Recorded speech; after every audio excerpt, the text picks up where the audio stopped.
noite a todos. Antes de mais nada, quero agradecer a Deus, a equipe da Casa de Eurico de Passalu, que incluiu aqui o Gilberto para lembrar de mim, para que eu viesse aqui essa noite, assumir o compromisso diante de vocês, principalmente desses espíritos que estão aqui, de que eu vou passar a partir de hoje a agir direitinho como eu vou falar com todos vocês aqui. Então a grande oportunidade é da pessoa que está aqui na frente. Então eu estou aqui me comprometendo, me tornando pública, né? E me comprometendo a partir de hoje, se não tinha, vou passar a ter esse comportamento. Porque vocês não estarão de olho em mim, mas com certeza esses amigos todos que estão aqui vão ficar de olho em mim. Já pensou se eu escorrego, né? Então nós viemos de uma época, né, Gilberto, que a casa espírita não tinha nada disso aqui não, era uma salinha pequenininha, em que a gente falava quase um ouvido do outro. Então hoje a gente se sente muito feliz por ver que as casas espíritas, as casas religiosas estão crescendo, porque as pessoas estão hoje em busca de algo além do que a Terra pode oferecer para nós. Então isso é muito bom, a gente agora ser, assim, usar essas coisas todas aí da tecnologia, né? Que mostra o quê? Que nós estamos cada vez mais buscando nos aproximar o máximo possível do que esse Espírito colocou aqui para nós na nossa página de abertura. Então hoje nós vamos conversar sobre o Evangelho, capítulo 19, item 1. Eu vou lá no item 1 e vou ler um pedacinho para vocês, que é para a gente poder se encaixar no que vai ser dito aqui. Então o título começa assim: o poder da fé. Quando ele veio ao encontro do povo, um homem se lhe aproximou e, lançando-se de joelho aos seus pés, disse: Senhor, tende piedade do meu filho, que é lunático e sofre muito, pois cai muitas vezes no fogo e muitas vezes na água. Apresentei aos seus discípulos, mas eles não puderam curar. Jesus respondeu dizendo: ó raça incrédula e depravada, até quando estarei convosco? Até quando vos sofrerei? Trazei-lhe aqui esse menino. E tendo Jesus ameaçado o demônio, este saiu do menino e no mesmo instante ficou são. Os discípulos vieram então estar com Jesus e perguntaram: por que nós não podemos expulsar esse demônio? Respondeu-lhes Jesus: por causa da vossa incredulidade. Pois, em verdade vos digo, se tivesseis a fé do tamanho de um grão de mostarda, diríeis a esta montanha: transporta-te daí para ali, e ela se transportaria, e nada vos seria impossível. Então, dentro das palavras de Jesus aqui, a gente vai voltar a refletir. Naquele momento, aquele pai buscava o socorro, o auxílio para a cura do seu filho, né? E nós, como pais, sabemos muito bem como ficamos angustiados e, mesmo com toda a crença na imortalidade, com toda a crença na espiritualidade, a gente fica muito ansioso ainda quando, por acaso, os nossos filhos estão passando por alguma situação difícil, seja ela situação física ou até moral, não é verdade? Então este pai vai lá e busca socorro e pede socorro àqueles discípulos que lá estão, e eles não conseguem curá-lo. E aí nós vamos perguntar: por que eles não curaram o menino? Aí Jesus vem e responde: porque eles não tinham fé. Mas por que será que esse assunto tem a ver com o que nós estamos vendo hoje, o que nós estamos vivendo hoje? Porque nós também, na casa espírita, ou no nosso dia a dia, muitas vezes somos convidados para realizar um ato de ouvir, atender, de nos colocar como servos do Senhor, no momento em que a gente vai prestar uma solidariedade, uma atenção, um abraço, uma prece, um atendimento a uma pessoa, e a gente diz que não tem condições. Muitas vezes também, na própria casa espírita, quando a gente é convidado a realizar um trabalho, quantos de nós responde dizendo, ainda não estou pronto, ainda não estou preparado, e passa 20, 30, 40, 50, 60 anos sentado na casa espírita, assistindo palestra, tomando passe, tomando água fluida. E quando chega no plano espiritual, percebe o quanto perdeu de oportunidade aqui na Terra. Porque o grande objetivo da doutrina espírita é o estudo e trabalho. A gente só vai realmente aprender se a gente exercitar, se a gente conseguir repetir aqueles ensinamentos. Por isso que a casa espírita não se limita só a nos dar a orientação. Você vai, como diz agora na moda, que nós estamos na moda do Enem, você vai na casa espírita para se capacitar, para criar o quê? Criar habilidades, procedimentos tais, ou melhor, competências, para que você possa, no dia a dia, exercitar suas habilidades. Mas o que nós fazemos? Nós, na maioria das vezes, nos comportamos como esses espíritos que estavam lá, os discípulos. Ainda não usamos a palavra-chave, que é o quê? A confiança. Então, para que a gente possa adquirir essa confiança, é importante que a gente possa, no dia a dia, começar a exercitar, fazer determinados treinamentos conosco, para que essa confiança possa, ela já está aqui dentro, ela está querendo que nascer, brotar, para que essa confiança possa ir surgindo, brotando como uma semente, para que o nosso querer se fortaleça. Então há necessidade que nós não fiquemos somente presos à letra, aos livros, aos romances, às pesquisas, porque o tempo disso tudo já passou. Todas as respostas para as nossas dificuldades nós já temos aqui. Nós, na verdade, antigamente, ainda precisávamos consultar os espíritos. Hoje, se a gente abre um livro da coleção, se a gente está com algum problema, se está triste, se está solitário, se está dentro de qualquer daquelas situações que todos nós temos no dia a dia, basta abrir uma página do Evangelho, basta abrir uma página do Vinha de Luz, do Caminho, Verdade e Vida, e de uma infinidade de livros que a espiritualidade está ali para dar um atendimento a gente na hora.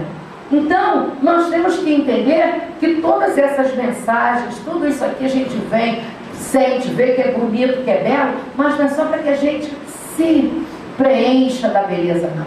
É para que a gente possa incorporar esse conhecimento, para que lá fora a gente possa exercitá-lo. Então, o que está faltando em nós? É porque a nossa fé, a gente ainda não entendeu a mensagem de Jesus quando ele disse que a fé tinha que ser do tamanho de um grão de mostarda. Vocês conhecem um grão de mostarda? Pois é, a grão de mostarda, quem faz acupuntura conhece muito, né? Porque os acupunturistas usam o grão de mostarda. E eu nunca podia imaginar que aquelas bolinhas, né? Que é um negocinho muito pequenininho, que eles botam aqui na nossa orelha, tira a dor daqui, tira a dor dali. Agora eu já sei na idade da dor. Então, é só ir lá, bota uma... Eu ainda fico assim pensando, meu Deus, que maravilha é a ciência. Essas... Na minha orelha, bota uma sementinha tão pequenininha e a minha dor passa. Então, o que eu estou querendo dizer com isso? Que nós ainda estamos prisioneiros da busca pela dor, da cura da dor física. Quando a doutrina espírita nos diz que não existem doenças, existem o quê? Doentes. Porque quando a gente está doente, vem fazer tratamento na casa espírita, o primeiro conselho que a casa espírita dá é o quê? Assista a uma palestra pública, frequente uma reunião de estudos. Por quê? Porque à medida que você se encontra com a verdade, que essa doutrina bendita nos coloca à disposição, a gente se fortalece, a gente cresce, a gente começa a perceber que o mais importante, o verdadeiro valor da vida, não é o ter, é o ser. Que tudo vai passar, que a minha vida é muito mais do que esses 60 anos que eu já tenho aqui. Eu tenho uma estrada para trás, mas aqui o livro diz, a página diz, que o passado é só minha advertência. Que eu penso, o que eu penso? O que eu sinto? O que eu vejo quando eu percebo as coisas? Então eu ainda trago esse ranço do passado. Essa é a minha advertência. Tomar cuidado, olha aí o que você está pensando, olha o que você está sentindo, para que eu possa, dentro da minha realidade que é o presente, transformar o meu futuro. Mas nós passamos ou sofrendo pelo passado, ou esperando o futuro e perdemos a oportunidade do presente.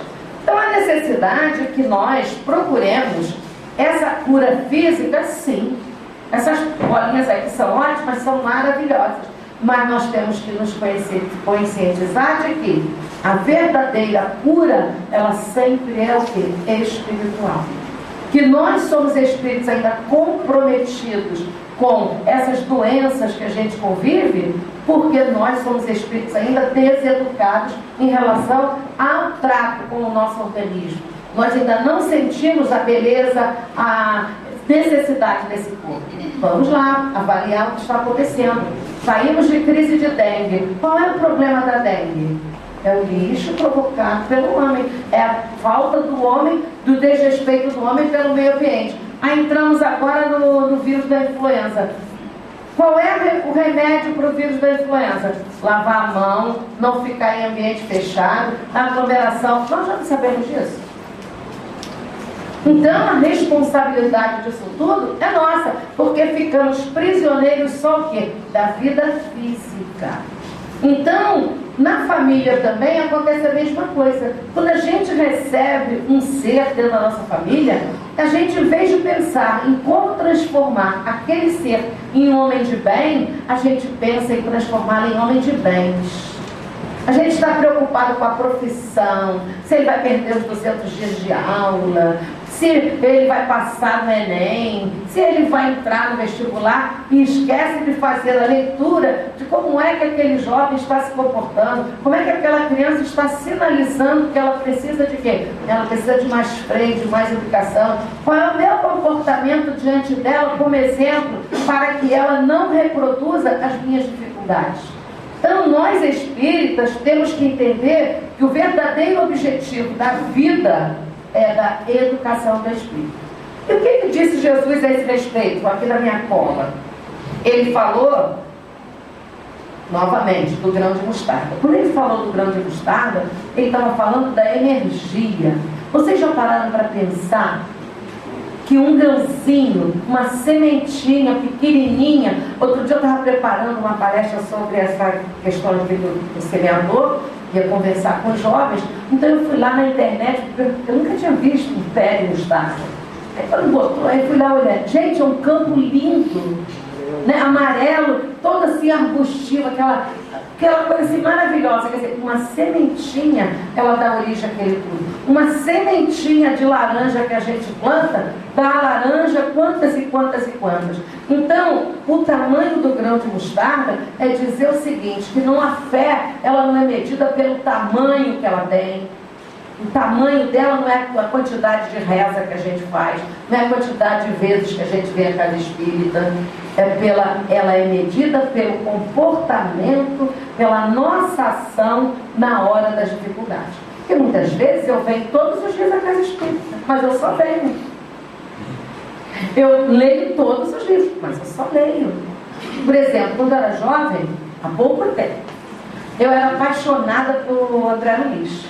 Eu li todos os livros de André Luiz. Depois fiquei apaixonada por Joana de Anjos, li todos os livros de Joana de Anjos. Achava aquilo tudo maravilhoso, que lindo. Meu pai precisava ler isso, meu marido precisava ler isso, minha irmã precisava ler isso, lendo aquilo tudo. E quando chegou agora na maturidade, o que eu fui fazer? Eu fui participar do grupo de estudo dos livros de André Luiz, fui participar do grupo de estudo dos livros de Joana de Anjos. Aí descobri que eu passei a vida inteira lendo esses livros, levando o quê? A solução para os outros, esquecendo que Joana está falando para mim.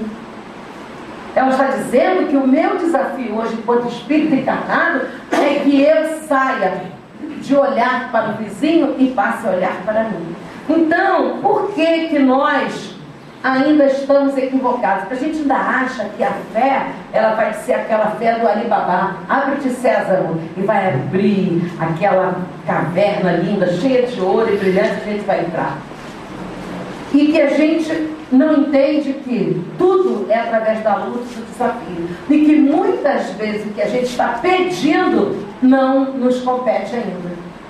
Nós temos que aprender até... Outro dia eu ficava sempre ensinando as crianças, agora mais crianças, homens, né? Aí meu filho foi fazer prova para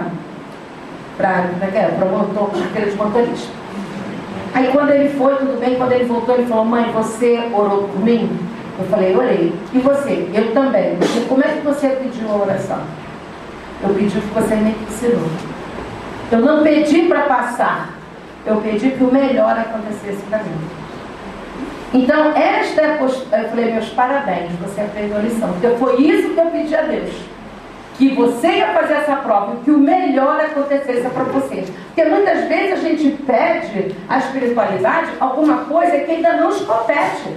A gente não tem condições daquilo. A gente não pode receber aquilo. E como é que a gente sabe o que a gente pode receber ou não? Então vamos pedir o que os grandes amigos espirituais nos ensinam. Senhor, que a sua vontade seja feita. Que o melhor seja feito para mim. Agora, que melhor é esse? Eu não posso saber, mas a espiritualidade sabe.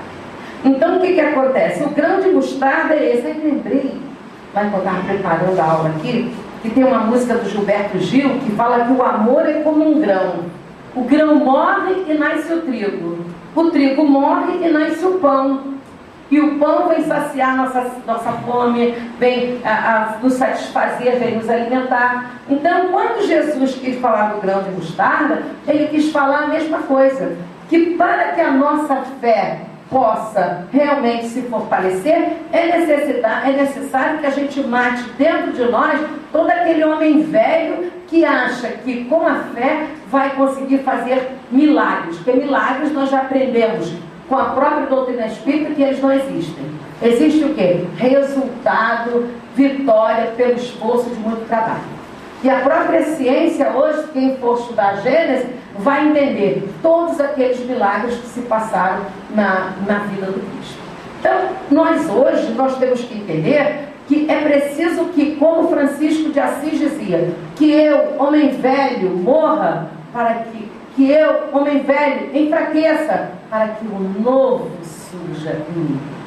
Então nós temos que entender que essa questão de poder da fé não é um poder material. E esse poder não é nosso, é um poder espiritual, em que você se coloca à disposição do plano espiritual para que o melhor aconteça. É preciso ter muita confiança nisso, vocês estão falando comigo? Então é por isso que eu comecei dizendo que nós temos que fortalecer essa confiança. Porque se eu confio, o meu querer é muito mais firme. E se eu confio, eu não vou ter mais ansiedade. Eu não vou ficar com temor. Eu vou aceitar as coisas como são. Então o que vai acontecer? Eu vou estar caminhando não mais a passos reticentes, mas a passos firmes em direção do meu destino, que é a perfeição. Então nós ficamos durante muito tempo enclausurados nas necessidades nossas. A gente vê, quando a gente vê as novelas, a gente acha graça, as pessoas são beatas, a gente está vendo aquela novela das 6, né? Aquele povo todo endeusando aquela menina. Nós já passamos por essas fases todas. Só que é muito difícil a gente se libertar desse passado, porque são muitas e muitas experiências. Então, há necessidade que a gente vá devagar, dia a dia. Não tem os neuróticos anônimos, não tem os alcoólicos anônimos, gordinhos anônimos, não tem isso tudo. Pois é, nós somos também os deseducados espiritual anônimos. Então, a gente tem que ficar um dia de cada vez, só por hoje. E a gente vai treinando e vai chegando lá. Então, o que nos impede de fazer a gente despertar e viver na fé? É esse medo. Tem até uma fábula que diz que um ratinho, né? Ele morria de medo do gato. Aí ele foi lá, pediu, o mago foi lá e transformou ele em gato. Aí ele, quando era gato, vivia morrendo de medo, aí transformou em gato. Ficou morrendo de medo do cachorro. Aí ele pegou, foi lá, transformou ele em cachorro. Ele, quando ficou cachorro, ele ficou morrendo de medo do leão. Aí ele pegou, foi lá, pimba, transformou ele em rato de novo. Por que você fez isso comigo? Porque não adianta eu transformar você em nada, porque a sua coragem dá o tamanho de nada.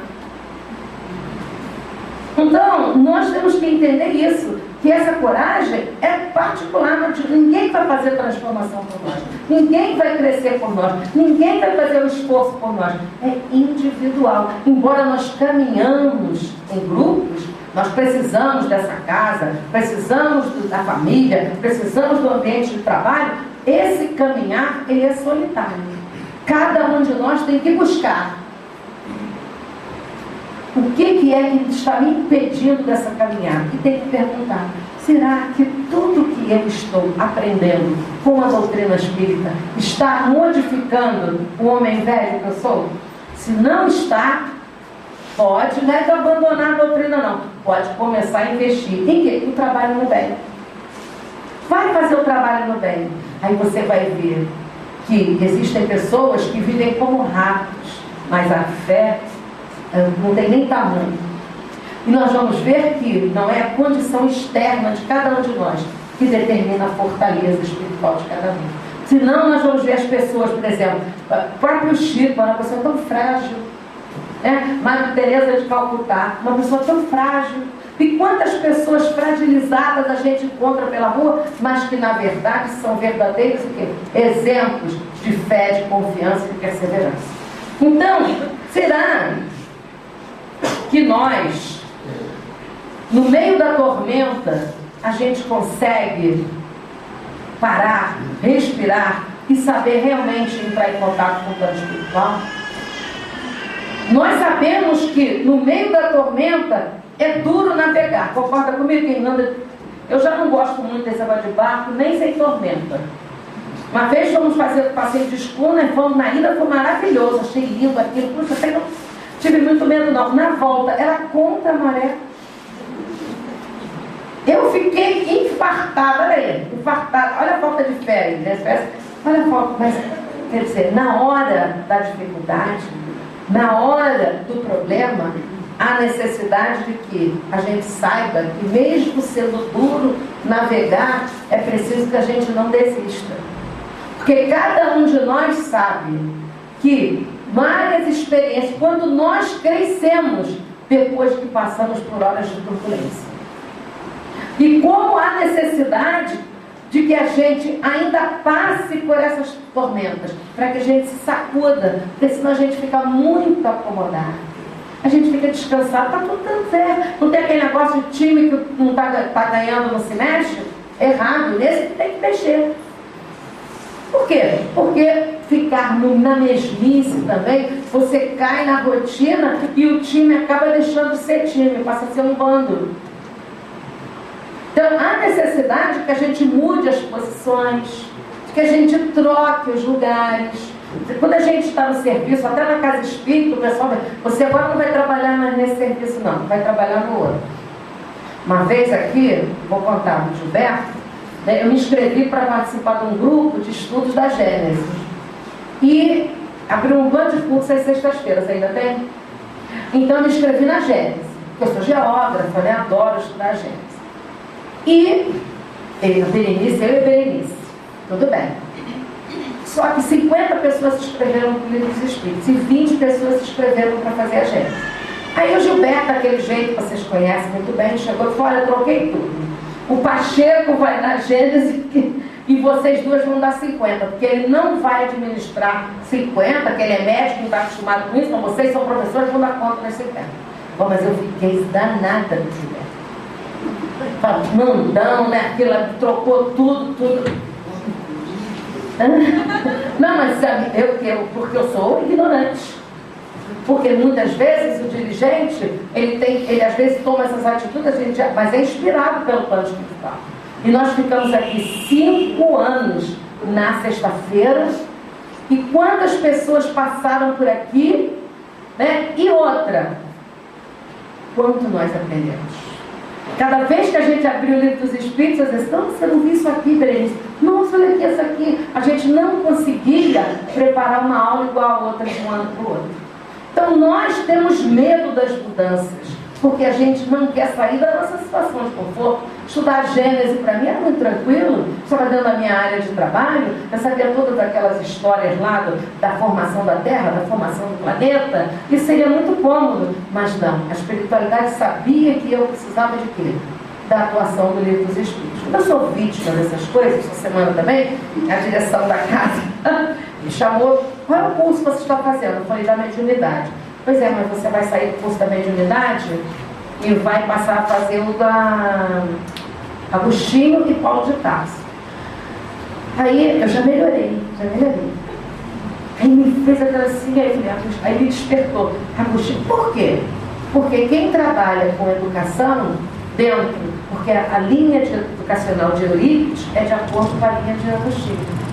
Então, como é que eu vou trabalhar na linha educacional de Eurípides se eu não entendo e sei de Agostinho? Então eu falei, fiquei calada, já aprendi a ficar calada. E aí eu vou mudar de curso. Porque com certeza a espiritualidade está dizendo para mim o quê? Que eu vou crescer muito mais lá. A mesma coisa acontece com a gente quando a dor vem e faz alvoroço na nossa casa, no nosso corpo, na nossa família. Nós não encontramos o verdadeiro sentido da vida. Aí vem a dor, a primeira coisa que a gente fala, por que comigo? Ah, não mereço tanto, né? Ah, tinha que ser comigo, né? Ah, mas de novo. Acontece que isso vem porque a gente ainda tem medo. A gente ainda fica inseguro. A gente ainda é ignorante de quê? De si mesmo. Então, como a gente tem medo de se encontrar, a gente tem medo de bater de frente com a gente. Eu fiquei um mês sem poder andar. Pensei, não, quando eu fiquei velha mesmo. Não andava, uma dor aqui, uma dor ali, acho que é virose, acho que é isso, que é aquilo. Até que, não aguentando, fui ao médico. Descobri uma coisa, que era artrose, olha só, era artrose. E olha que coisa maravilhosa que eu descobri, tem cura. Eu comecei a tomar um pozinho que o médico me deu, olha, já estou até balançando os braços aqui na frente. Então você vai ter um mês para ir ao médico. Então, como a gente também reluta em ir ao médico aqui na Terra, a gente também reluta em buscar esse crescimento espiritual. Porque a gente tem medo do que os outros ainda vão pensar, do que vai acontecer comigo. Mas essa ignorância, essa insegurança, é porque nós ainda não entendemos o verdadeiro sentido da vida. E qual é o verdadeiro sentido da vida? O verdadeiro sentido da vida é entender que nós somos seres, por quê? Que vamos ainda crescer muito. Somos seres que fomos fadados e criados para a perfeição. Que nós já somos melhores do que fomos, já para pensar. Porque antigamente a gente pegava a lança e tá no outro. Hoje a gente pensa, só com os olhos. Mas melhorou. Já melhorou. Né? Agora, se você pensa, se você ainda lança com o olhar, você... Caramba, eu vou levantar. Você já tem que começar. Se a gente não tem mais aquele ímpeto de pegar as coisas e agredir o outro, a gente agride por palavras, agride no olhar, agride no você vai ver, o Deus não dorme, né? Eu tenho fé que isso vai acontecer. Gente, isso é fé? Né? Isso não é fé. Isso é violência. Isso é agressão, né? Então, nós temos que lembrar nesse momento do que o Cristo nos fez. Quem que a gente estava lá? O Cristo na cruz, quem é que ele escolheu para o seu lado? Um ladrão. E ele conquistou aquele ladrão. Pessoa que ninguém vai querer do seu lado. Hoje eu estava até um menino na rua, cutucou em mim, eu me assustei. Acho que eu estava sendo testada na fé para vir falar. Eu me assustei. A gente vive em guarda, a gente se assusta com as coisas. Então é necessário que a gente tenha um primeiro passo. Qual é o primeiro passo? Pai, perdoa, eles não sabem o que fazem. Olha só, é assim que a gente começa. Na sala de aula, quando os alunos fazem a malcriação com o professor, eles estão fazendo com o professor não. Eles estão descontentes com esse tipo de aula descontentes com essas escolas, descontentes com essa maneira de ensino, de que a gente não pode mudar, porque tem todo um esquema. Então ele revida contra quem? Contra aquele que está mais próximo. Então você tem que olhar e dizer, Pai, perdoa, ele tem razão, mas eu também não posso fazer nada. Né? Eu sou resistente, eu vou mudando. Eu falo para eles isso. Então, a mesma coisa nos relacionamentos, com o marido, com os filhos, com o vizinho, com o patrão, com o presidente da casa espírita. Né? Pai, perdoa. Ele ainda não sabe o que fala, o que faz. Isso aí dá uma calma na gente e a gente entende que o verdadeiro objetivo é que a gente se torne manso. Porque Jesus disse lá no Evangelho, bem-aventurados os brandos, porque eles herdarão a terra. Quer dizer, então ele já deu a chave do negócio, a brandura, mas essa brandura não é uma brandura de externa, dizer assim, tá bem, quando eu falo, eles falam assim, tia, você fala querido, quando eu falo querida, porque eu tô, né? Então, mas eu, querido.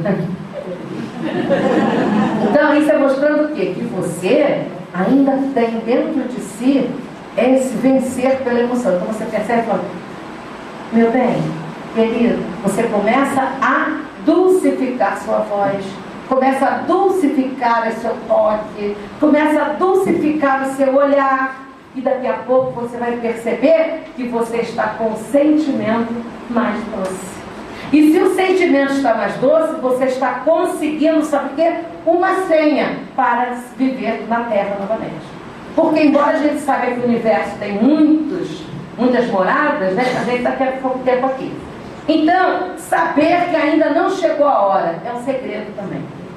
Porque muitas vezes você pede, Senhor, me cura, me toca, faz com que isso melhore, mas eu não mudo minha maneira de alimentar, eu não mudo a minha maneira de pensar, eu não mudo a minha maneira de viver. Eu posso receber a bênção do plano espiritual?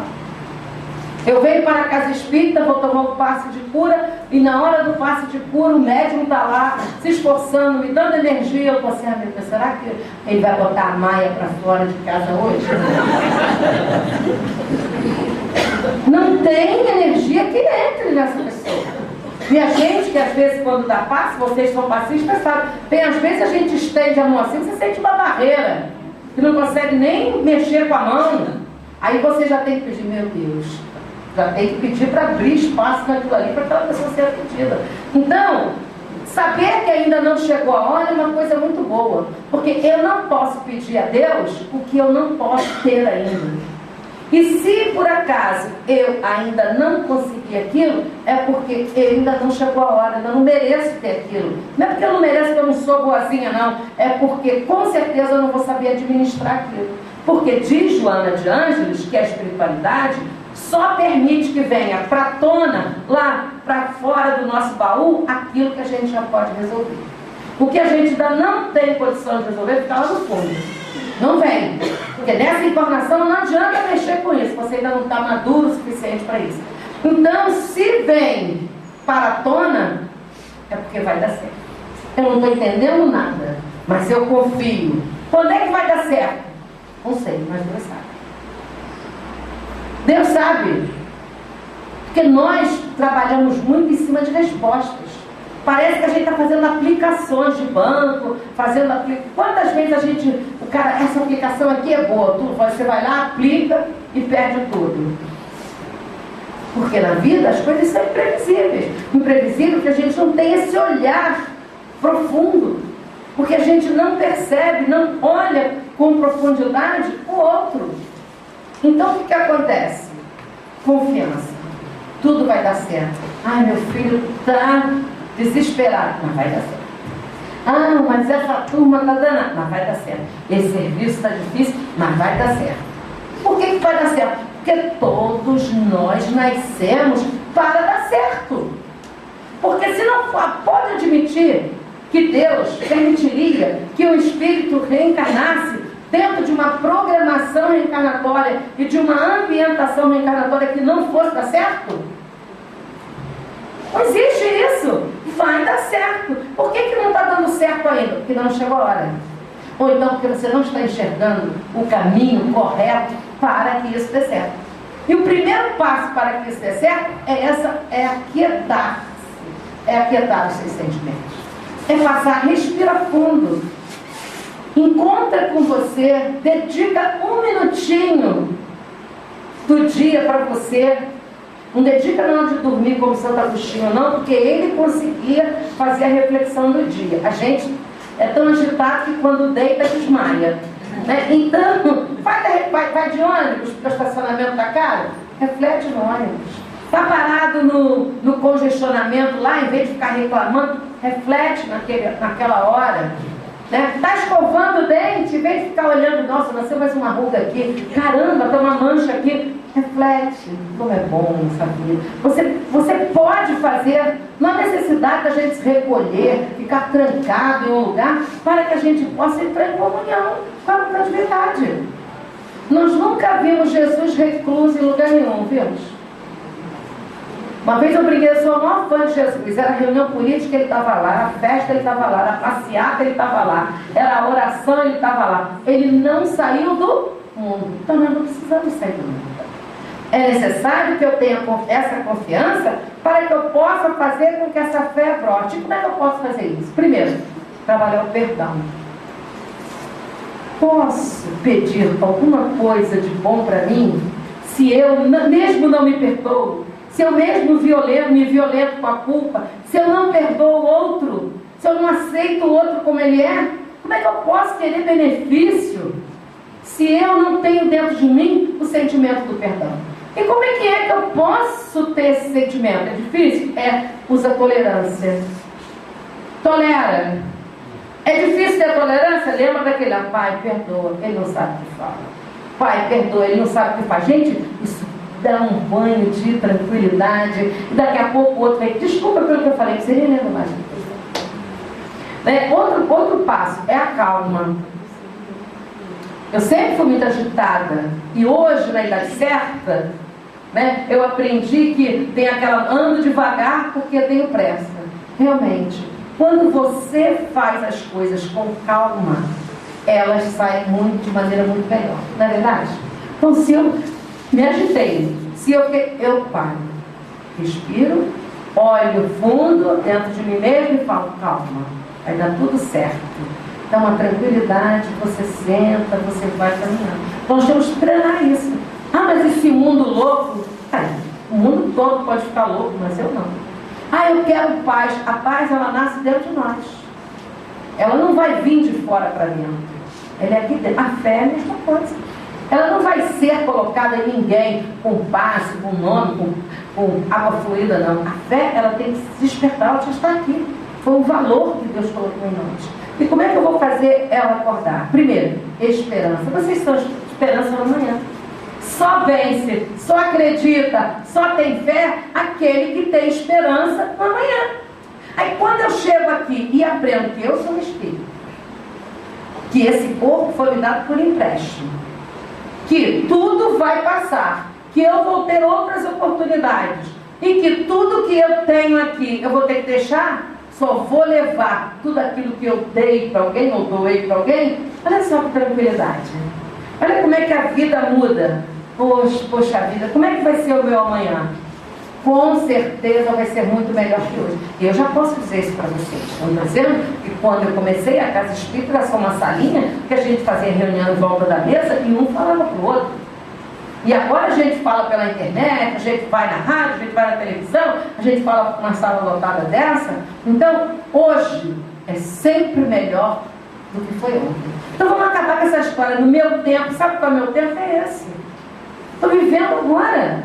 Se eu já estou viva e estou aqui, porque meu tempo é agora. Eu posso voltar ao passado para resolver alguma coisa? Não. Dá para ir no futuro? Não. É agora. Então, esperança no amanhã.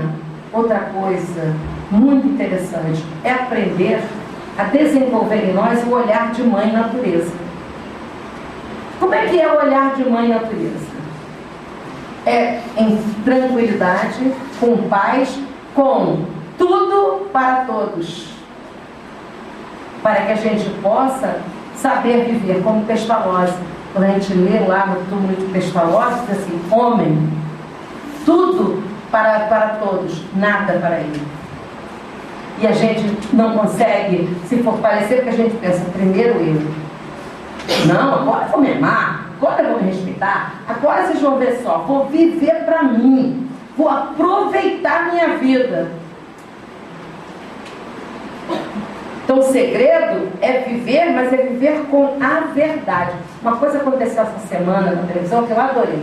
Lá o Pacho brigando com a menina, com a senhora lá que era Dalit, que o menininho tinha pego o santinho lá e que na verdade era a menina que tinha dado, né? E ele foi lá, usou aquilo para ganhar a eleição. E a menininha chegou, foi lá no palco lá, do coreto lá da eleição, pegou, puxou pelo avô e falou para ele que ela tinha dado a estátua lá para o menino. Então, o Opacho, ele teve uma postura assim que eu achei linda, eu fiquei emocionada com aquilo. Ele chegou e disse que ele não podia abrir mão da verdade. E mesmo colocando em risco a sua candidatura, né, a sua eleição, ele disse, este menino não é um ladrão. A minha neta acabou de dizer que deu a ele a estátua. Então, isso aí é dizer o seguinte, que a gente não pode abrir mão da verdade. E tem mais. Naquele momento, ele falou da verdade, mas não complicou, mas respeitou a posição da outra e também não interferiu na verdade da neta dele, que acima do comportamento que ela tinha dado, de tirar, principal foi a verdade. Eu achei aquela cena linda. Então a gente não pode abrir mão da verdade, que a própria doutrina espírita é a verdade. Outra, aprender a dizer não. O que é aprender a dizer não? Aprender a dizer não às coisas que não nos preenchem mais enquanto espíritos. Porque nós não somos solicitados? Nós não somos atraídos? Sim. Então a gente tem que aprender a diferenciar qual é o momento que vai me preencher as necessidades da alma e qual é o momento que eu vou conviver com Deus. Eu estou dizendo que a gente tem que se separar dos grupos que nós vivemos? Não. Mas é viver como Jesus falou. Dar a César o que é de César e a Deus o que é de Deus. Ou seja, viver no mundo, mas sem esquecer de que nós somos seres espirituais. Continuando, arejar a mente. Vocês arejam a mente? Você areja a sua mente? Eu? É. Não. Arejar a mente é a gente fazer um estudo, uma leitura daquilo que gosta, ouvir uma música que você gosta, é fazer um trabalho que você goste, é fazer alguma coisa que lhe distraia, que lhe relaxe, que você possa crescer, que você possa se abrir com a criatividade, que preencha as suas necessidades. Tem que arejar, porque senão a gente só trabalha, verdade? Então, por isso que está lá na doutrina espírita, é estudo e trabalho. Por que estudo? Porque através do estudo eu adquiro o quê? A competência. E através do trabalho eu desenvolvo a habilidade. Porque só no trabalho, só no viver, é que eu vou me permitir o quê? Essa transformação. E nós seremos, com certeza, muito mais felizes. Por quê? Porque essa transformação vai fazer com que nós fiquemos muito mais, o quê? Muito mais tranquilos, muito mais calmos e, com certeza, muito mais fortalecidos na vida. Então, para concluir, a vida desiste de alguma coisa? Não. O mar está lá, vai e vem, vai e vem. O rio está lá, corre, corre, sempre por conta do mar, sempre por conta do mar. Quantos séculos, há 2000 anos que o Cristo está esperando por nós, para que a gente desperte. Deus não desiste de nós, porque quando a gente volta para o plano espiritual, amadurece um pouquinho, vai lá, passar na escola de novo. Então a vida, ela nunca desiste. Nós temos o direito de desistir? Nunca, nunca. Então a primeira coisa, se a vida nunca desiste de mim, se a espiritualidade, se Deus, os amigos espirituais estão sempre junto comigo, me intuindo, me auxiliando, me ajudando, seja lá no sonho, nas intuições, no dia a dia, é só me colocar o quê? Disponível, por que eu vou desistir? Outra, uma coisa que eu gosto muito de exemplo dos meus alunos, o sol. O sol, ele chega todas as manhãs. E o sol, ele chega para tudo e para todos. E quando o dia está nublado, o sol está lá. Ele está lá brilhando. Ele está lá fazendo o papel dele. Ele no dia, à noite, onde é que o sol? Ele está lá. Nós é que nos afastamos do outro lado. Ele está lá. Então a gente tem que pegar esses exemplos da natureza.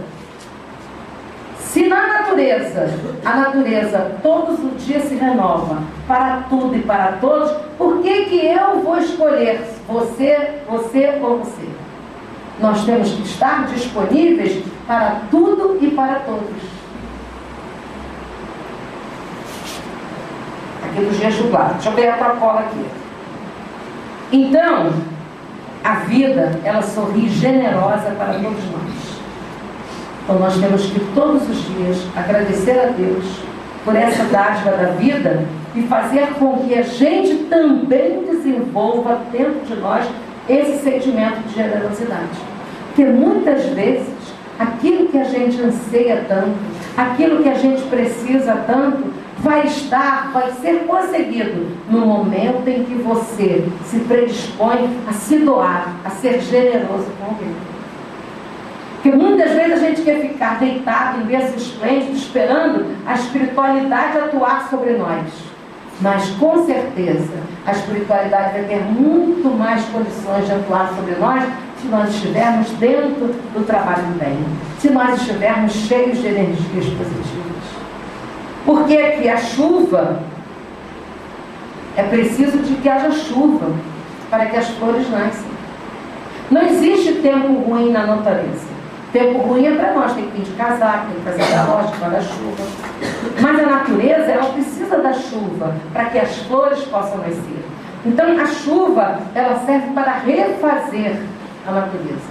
Então nós também precisamos, muitas vezes, das lágrimas. Porque através da lágrima você refaz a sua emoção. Mas não precisa também ter crise.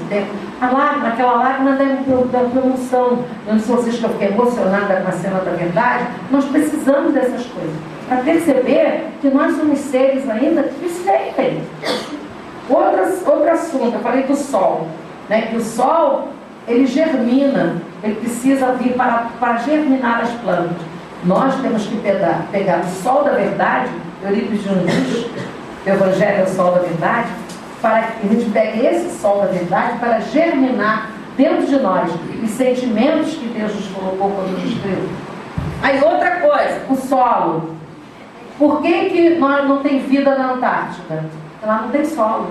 E onde não tem solo, o homem não pode plantar, o homem não pode criar animal. E se o homem não pode ali fabricar seu alimento, ele não tem fartura, ele não consegue sobreviver. Então é necessário também que nós possamos, dentro de nós, trabalhar esse solo, forjar aqui dentro de nós o verdadeiro pão, que é aquele pão que alimenta a alma. E qual é o pão que alimenta a alma? É o pão da caridade. Mas essa caridade não é só de botar a mão no bolso e dar para o outro, não. É a caridade do sorriso, de um aperto de mão, de uma paciência. Caridade com você também, de entender que naquele momento você tem que dizer não, porque está cansado. Mas não é dizer não irritado. No momento, eu não posso. Né? Não importa que seja o seu filho, seu marido, seu neto, que a gente não sabe dizer não, tem que aprender. Não, agora eu não posso. Então, nesse momento, você vai trabalhar dentro de você o verdadeiro alimento. E qual é o verdadeiro alimento? É o alimento que alimenta as necessidades do espírito. Outra, a criança. A criança não é a esperança da manhã. E nós somos o quê? Somos a certeza de que muito breve teremos um corpo novo. Estou me preparando, mas daqui a uns 40 anos. Eu perguntei para o meu médico, vou ter que tomar esse remédio muito tempo? Não, só uns 40 anos. 60 com 40 dá 6, pode, né? Não, só uns 40 anos. Então nós temos que entender que, não é porque eu quero, porque a gente não tem que querer ir embora, porque isso faz parte da sobrevivência. Mas que, com certeza, a vida não vai se acabar quando esse corpo não tiver as condições de estar aqui. Continuando.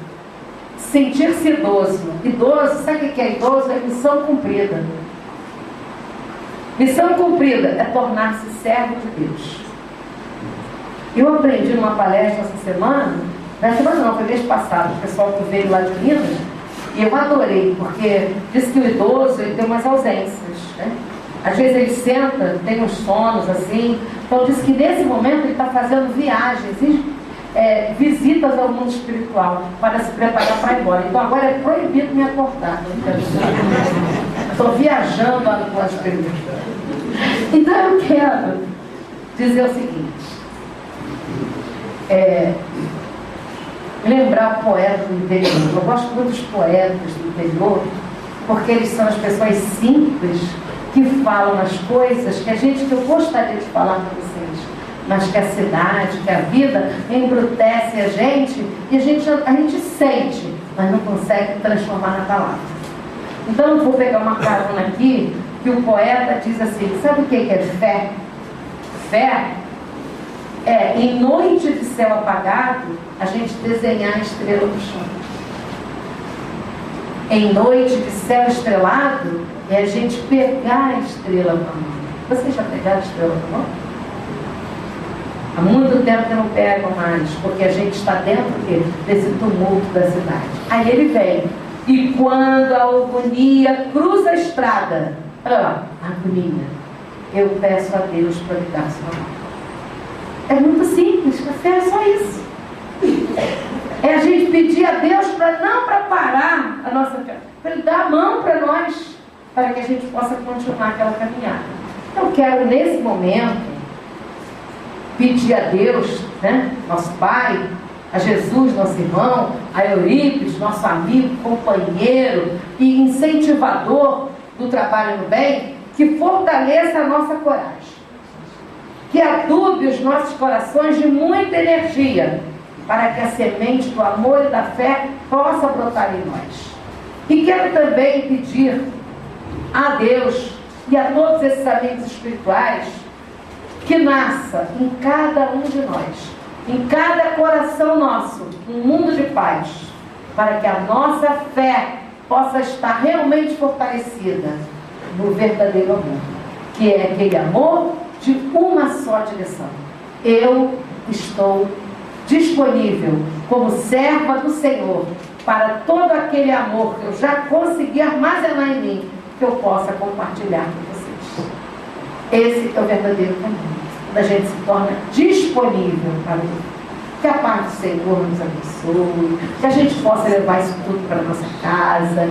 E eu agradeço muito a vocês por terem me dado a oportunidade de fazer essas reflexões. E com certeza vou parar, vou respirar, vou dizer, Senhor, está tudo certo, obrigado. Me dá a sua mão para que a gente possa continuar a caminhar. Boa noite. Está aqui.